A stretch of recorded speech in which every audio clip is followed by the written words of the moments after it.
तो जय हिंद एवरीवन, मेरा नाम है जतिन और स्वागत है आपका जियो अफेयर्स में। हाल ही में आपने न्यूज़ सुनी होगी कि एनसीईआरटी की बुक्स में इंडिया नाम को लेकर भारत से रिप्लेस कर देना चाहिए, ये बात कही जा रही है।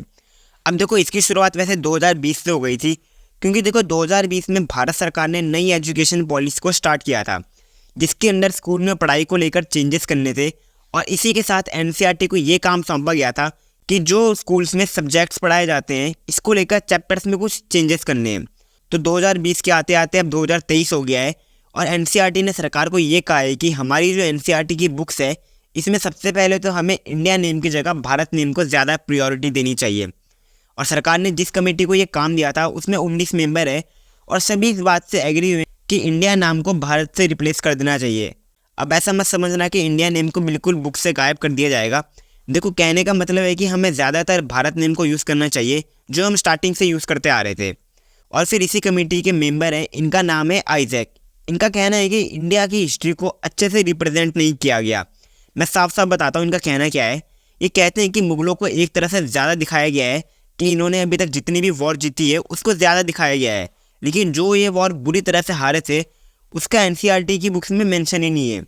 मैं आपको एक एग्जांपल देता हूँ। देखो, 2007 में एनसीईआरटी ने एक रिव्यू किया था। इसमें पता लगा था कि एनसीईआरटी की बुक्स में छत्रपति शिवाजी महाराज की एक फ़ोटो तक नहीं है, जबकि मुगल शासक बाबर और इनके वंशज, इन सब की फ़ोटोज बिल्कुल अच्छे से लगा रखी थी। और मैं अपनी पर्सनल राय दूँ तो ये सच भी है। आपको अगर मैं अकबर के बेटे और इसके पिता का नाम पूछूं तो मैक्सिमम लोगों को पता होंगे, लेकिन अगर महाराणा प्रताप जी के पिता का नाम पूछूं तो बहुत कम लोग होंगे जिनको इनके बारे में पता होगा। और जबकि 2018 में 7th क्लास की एनसीईआरटी की बुक्स में महाराणा प्रताप और छत्रपति शिवाजी महाराज से रिलेटेड चैप्टर को ऐड किया गया था। ये बात साफ साफ इस कमेटी ने कही है कि हमें हिंदू राजवंशों को ज़्यादा ग्लोरीफाई करना चाहिए कंपैरिजन टू मुगल और ब्रिटिश एरा। ये बताने की सोच इसके पीछे ये है कि हमें भारत का स्वर्णकाल पता होना चाहिए, हमें क्यों विश्वगुरु कहा जाता था।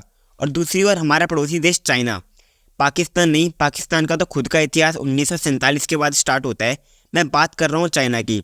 चाइना में क्या होता है कि वहाँ बच्चों को ये पढ़ाया जाता है कि कम्युनिस्ट पार्टी जो है, मतलब जहाँ भारत अपनी हिस्ट्री को ग्लोरीफाई करना चाहता है, वहीं वो अपनी हिस्ट्री में पढ़ाते हैं कि कम्युनिस्ट पार्टी के आने से पहले चाइना का बहुत बुरा हाल था, जबकि चाइना उस टाइम पर ठीक ठाक था।